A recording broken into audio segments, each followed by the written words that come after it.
Hello, my dear students.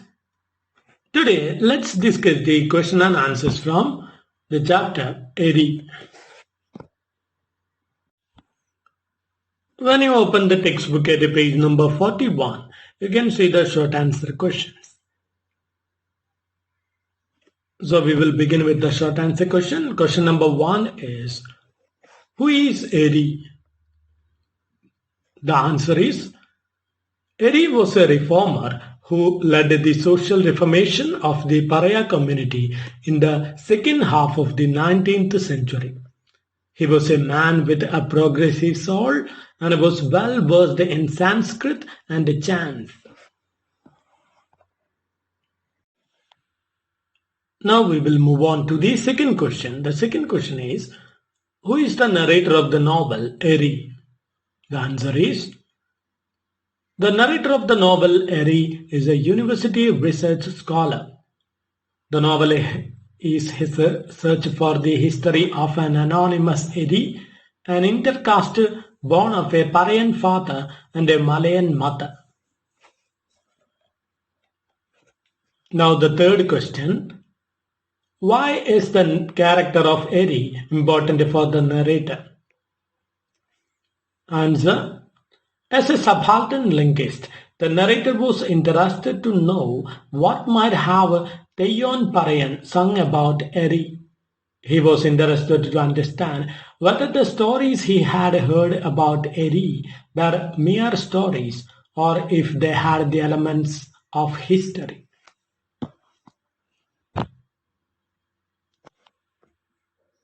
Now the fourth question. How did Eri help Raman to find his way home? Answer. In order to help Raman find a way to his home, Eri applied a medicine to his eyes. Then Raman walked and within no time he reached the Teruvu of Pannivu. Fifth question. Did Ramapanikar have a good collection of books in his home library as he claimed? Why? Answer. No, Ramapanikar had not a good collection of books in his home library as he claimed. He had in his library only 4 palm leaf copies of Adhyatma Ramayana, a Bhagavatam, and a copy of Krishna Gatha and the document on Eri. The sixth question. Why did the father use the phrase white cloth to describe Eri according to the narrator? Answer. The narrator's father might have used the phrase white clothes either to impose a mainstream sense of purity, or it might be that the self-respect that Poykayil Appachan and Ayyankali had tried to propagate was being attributed to Eri. Now the seventh question. Describe the mode of teaching practiced by the Ezuthassanmaar. Answer. Ezuthassanmaar travelled from one place to another and taught writing.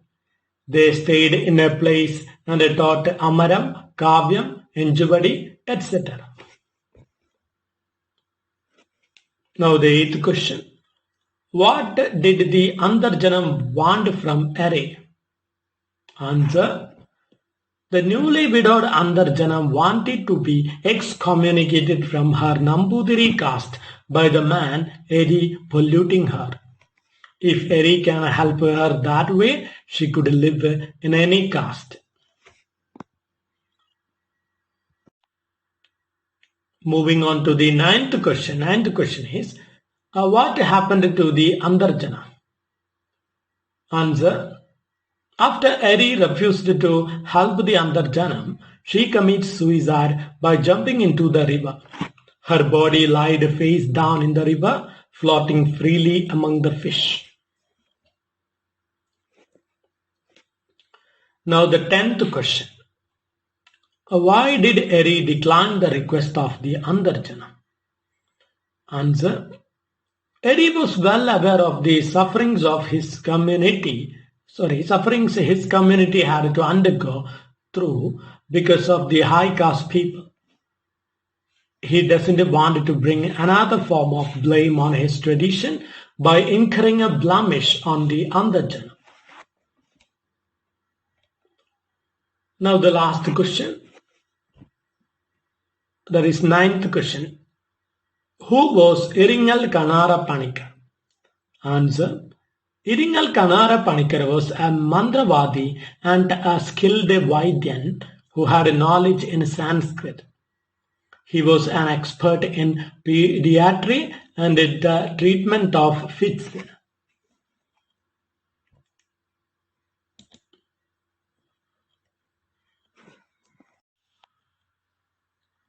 Now we have finished all the short answer questions. We will move on to the essay questions. As I usually do, I have included almost all the possible a paragraph questions within the essay itself. So I have included 3 paragraph questions within the essay, and the 2 paragraph questions I discuss separately. When you take page number 42, you can see the essay questions. So the 2 essay questions are: first one, how did Erie question mainstream notions of scholarship and knowledge? The second question is, why is the narrator doubtful about finding sources for writing the history of Erie? Is it because mainstream histories do not document the lives of lower caste communities? Explain. So as I said, I have included 3 paragraph questions within this essay, so note the idea. The second paragraph of the essay is the answer of paragraph question number 1 from the textbook. The third paragraph of the essay is the answer of paragraph question number 2 from the textbook. The fourth paragraph of the essay is the answer of paragraph question number 5 from the textbook.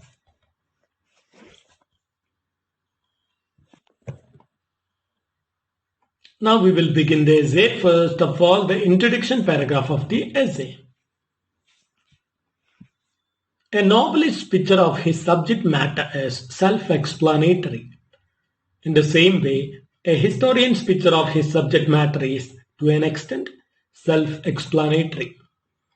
In the novel Eddie, published in 2007, Pradeepan Pamparikunnan, 1969 to 2016, conducts an exploration through the prehistory of the Pariah community. The novel questions the mainstream notions of scholarship and knowledge.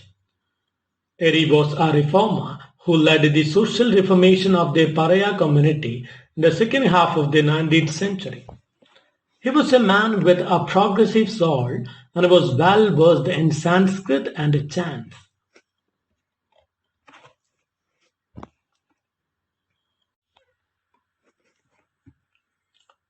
Now we will move on to the second paragraph of the essay. So the second paragraph of the essay is the answer of paragraph question number 1 from the textbook. So paragraph question number 1 from the textbook is, why is the recovery of the history of Erie important to the narrator? So the answer is, the more we know history, the more liberated we are. In Pradeepan Pamparikunna's novel, Erie, the notion of history becomes an important theme. In the novel, it seems that history and the plot of history are the same thing. To know the one is to know the other. The narrator has already heard plenty of stories about Erie. As a subaltern linguist, the narrator was interested to know what might have Theon Parayan sung about Erie. He was interested to understand whether the stories he had heard about Erie were mere stories or if they had the elements of history. The only document he had was a folder of palm leaves, a set of songs sung by Theon Parayan about Erie. He found this from the collection of the 80-year-old Pandit Ramapanika. He had been preserving it for long, mistaking it for Adhyatma Ramayana. This palm leaf document was written by someone in Vatteluttu. The narrator felt excited seeing this document since he was a researcher of history. He felt history was throbbing from its pages. There were many people like Eri from the communities who were sidelined as untouchables. Histories have always been written for the privileged lot. Whatever little is written about the downtrodden are written as dependents or helpers of the socially powerful. To bring to light the real stories of such characters, Pradeep and Pamparikunne had to rely on memories of many people. These people had links to the bygone time and space. Thus he finally created the fictional space in North Kerala called Parayanarpura. But at times in the narrative, we see that the writer himself questions the nature of the fragmented historical pieces of evidence. This is clear when he tries to analyze the picture of Eri described by his father.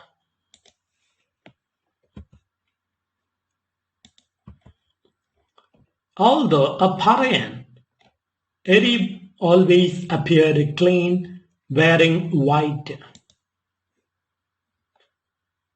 The narrator's father might have used the phrase white dress either to impose a mainstream sense of purity, or it might be that the self-respect that Poykayil Appachan and Ayyankali had tried to propagate was being attributed to Eri. Thus we see that in the recovery of history of Eri, the narrator finds it a problem when he has to decide which to rely on and which not. The reliability of the story itself is in question here.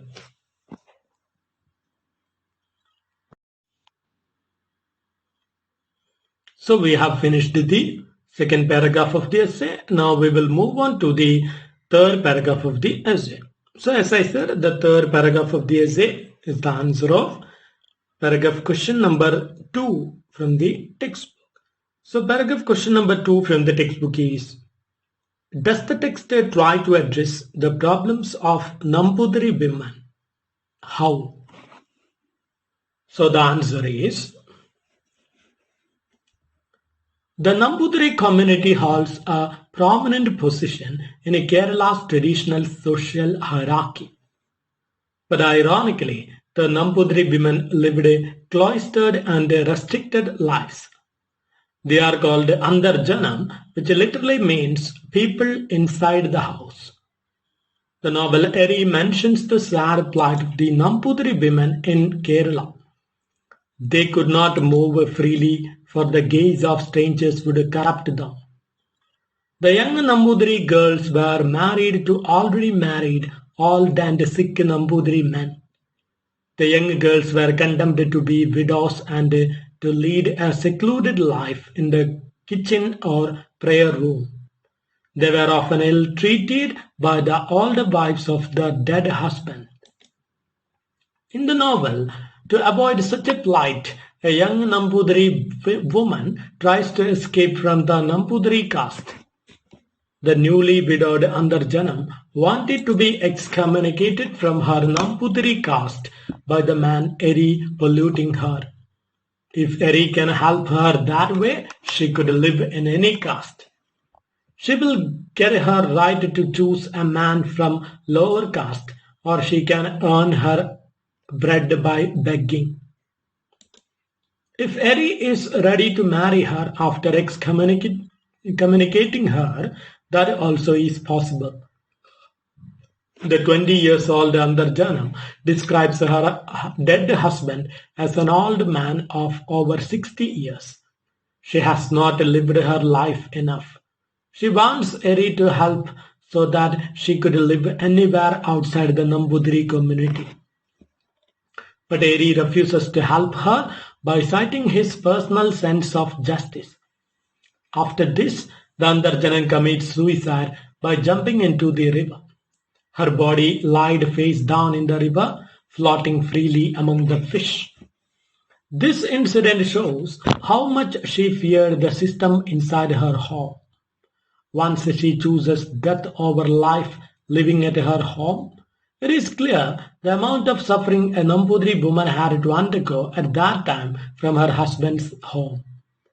The novel not only depicts the sad plight of the pariah community, but also shows the terrible practices prevalent among the so-called high caste societies.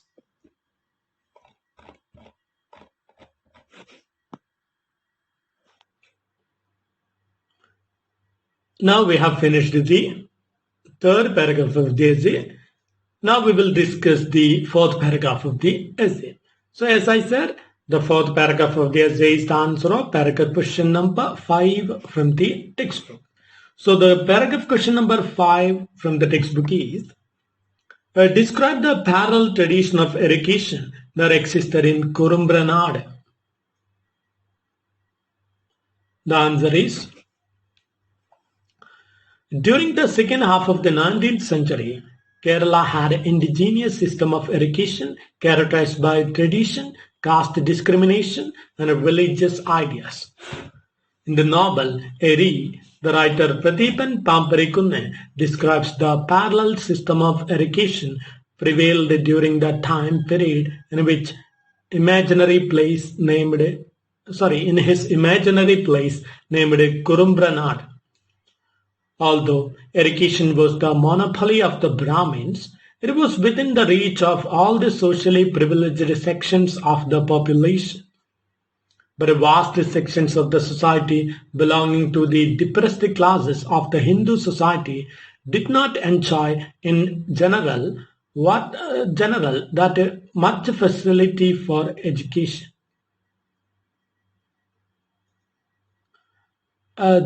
They thus mostly remained steeped in illiteracy. The education received by the slave caste consisted of their folklore and skills handed down from generation to generation by word of mouth. In those days, there were schools that taught writing in sand. This was one of the parallel systems of education existed in Kurumbranad. There was another system of education as well that was spearheaded by Ezuthassanmaar. There were Ezuthassanmaar who travelled from one place to another and taught writing. They stayed in a place and taught Amaram, Kavyam,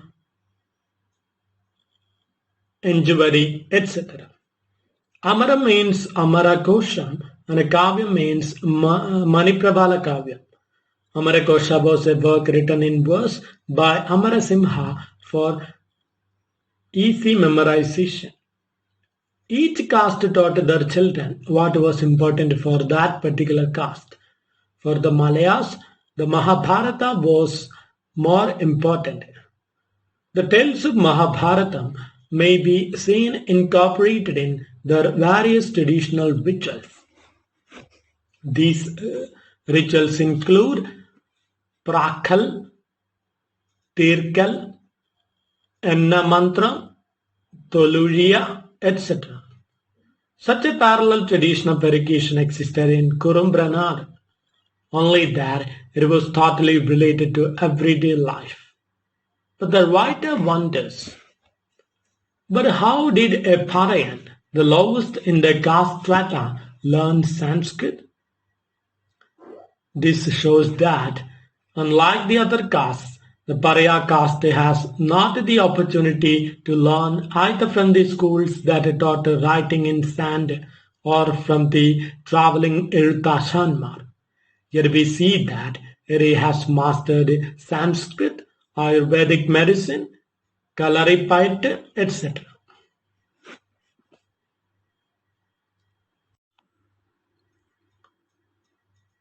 Now we have finished the fourth paragraph of the essay. Now we will discuss the concluding paragraph of the essay. Sometimes stories evolve to become histories and theories evolve to become stories. In the novel Eri, history comes as an echo of the past in the future. The writer has told the story with a saintly precision and detachment. In the introduction part of the novel, Kalpata Narayanan says, if sweetness is really the taste of the upper caste, sourness is the taste for the lower caste. But in a world where we have been able to build bridges that could heal the distances between tastes, Eri becomes a novel enjoyable to all the people. Sometimes myth is more potent than history, but some other times history is more potent than myths. Eri bridges both myth and history.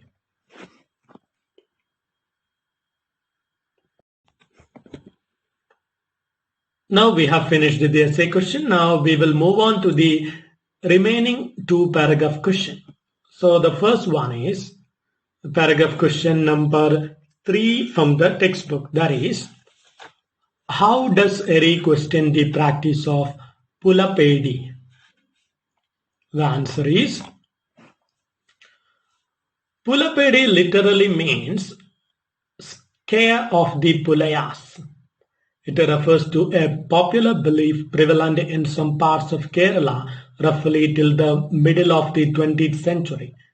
In this practice, men of the lowest of the polluting castes such as Pulayas, Parayas and Mannans could appropriate young women of the higher caste after polluting them. Depending upon the caste and the region involved, it was also called Parapedi or Mannapedi. In the novel Eri, the writer mentions this system. The newly widowed Antharjanam wanted to be excommunicated from her Nambuthiri caste by the man Eri polluting her. If Eri can help her that way, she could live in any caste. She will give her right to choose it will give her a right to choose a man from the lower caste, or she can earn her bread by begging. If Eri is ready to marry her after excommunicating her, that also is possible. The 20 years old Antharjanam describes her dead husband as an old man of over 60 years. She has not lived her life enough. She wants Eri's help so that she could live somewhere outside the Nambuthiri community. But Eri refuses to help her by citing his personal sense of justice. After this, the Antharjanam commits suicide by jumping into the river. Her body lied face down in the river, floating freely among the fish. Eri's act is against the practice of Pulapedi. He doesn't do this to marry the girl. Eri was well aware of the sufferings of his community had to undergo through because of the high caste people. He doesn't want to bring another form of blame on his tradition by incurring a blemish on the Antharjanam. This way, Eri questions the practice of Pulapedi. In the practice of Pulapedi, the act of polluting could be by touching the woman or hitting her with a twig or a pebble. It can also be by just citing her and hollering Kande Kande, that means I saw. When defiled, the woman would lose her caste.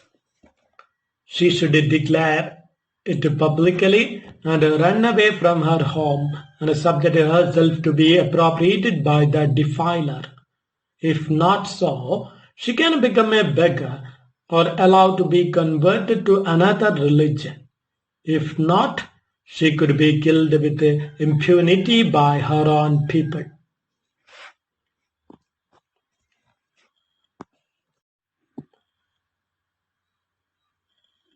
Now we will move on to the answer of paragraph question number 4 from the textbook. The paragraph question number 4 is, what does the story mentioned in the beginning of the text tell about the character of Eri? Answer is, human beings, as creatures of habit and tradition, hand down stories and knowledge from one generation to the next. Stories transcend generations. Prathipan Pabarikunna's novel, Eri, begins with such a story recollected from the narrator's memories. Eri was the focus point in the novel, since the narrator was moved too much by the charm of that character. The first thing that he remembers about Eri was the man's magical abilities and how he used those abilities. The story clears that Eri was a man who showed human consideration on everyone despite of their caste or creed. In this story, which comes as an introduction to the character Eri, the narrator tells how once this man helped a man from a Chalia family. Chalian Brahman was returning home after giving the clothes to the mill in Kannur. The chutu that he had lighted in Payoli had almost burned out. He groped in the dark and somehow reached the Anchampediga. He then noticed a man sitting in the veranda of a tea stall. He couldn't see the man's face clearly. He asked the man to help him get a chutu. Eri said he can't get one for the man, but he can help him in another way. When Eri asked where that man has to reach, the man replied that he has to reach Panniyur. Then Eri took out a duppy and some medicines from it. He applied it to Raman's eyes. Then he told Raman to go.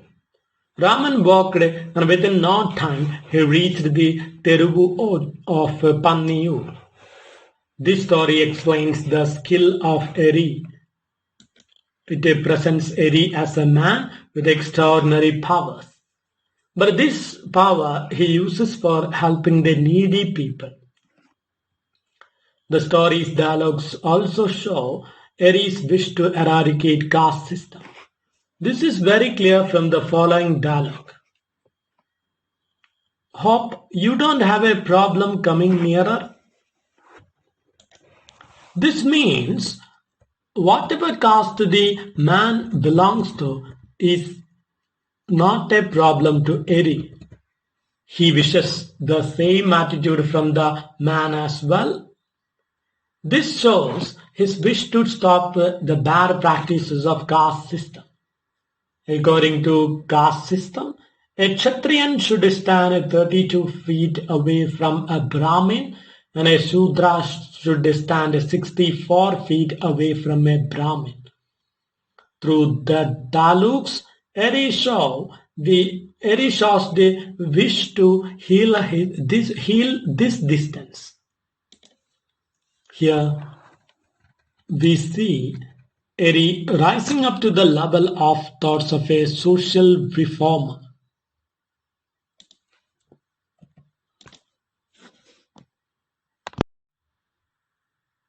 Now we have finished discussing all the question and answers from the chapter Eri. In the next class we will meet again with a new chapter.